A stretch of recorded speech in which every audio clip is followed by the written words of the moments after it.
A newly signed law aimed to help firefighters in their battle with cancer and hopefully prevent more cases in the future. It all starts with keeping track of those cancer cases, something that fire officials say hasn't been done on the national level or even locally here in Kern County until now. That's right. The Kern County firefighters I spoke with today are praising the new registry and hoping that it'll lead to a shift in practices at fire stations across the country.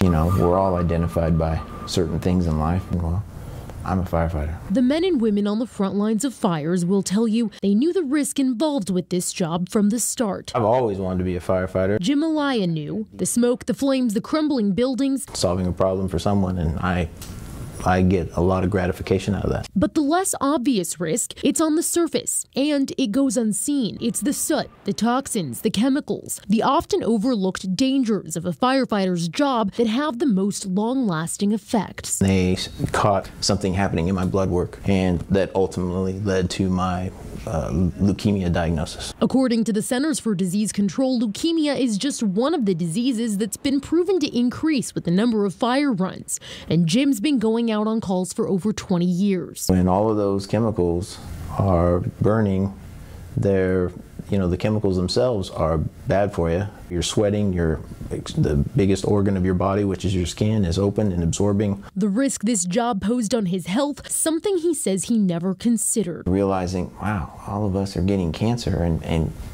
when you think about it, about the environments that we're in, it's like, of course. Though Jim is not alone, there's been no official count kept of the number of cancer cases within Kern County Fire, or throughout the country for that matter, which is where the Firefighter Cancer Registry comes into play. Recently signed into law, it requires the CDC to develop and maintain a registry, a collection of data from firefighters across the country, to strengthen the research behind how firefighters are developing cancer and what they can do differently. The job, there are certain things that are inherent with it.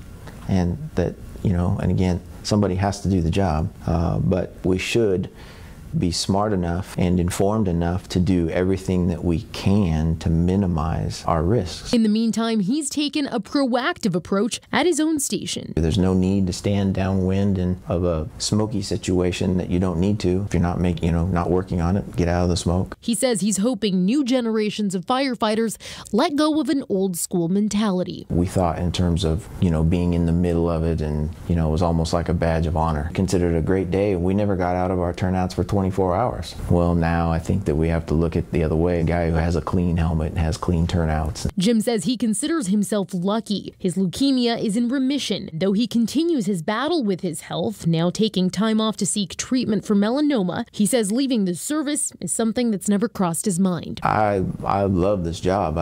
It's not that, this is not the way that I want to retire from it. And that data, it obviously won't be collected overnight, but the CDC is being granted $2 million and will have 4 years to get this valuable information together.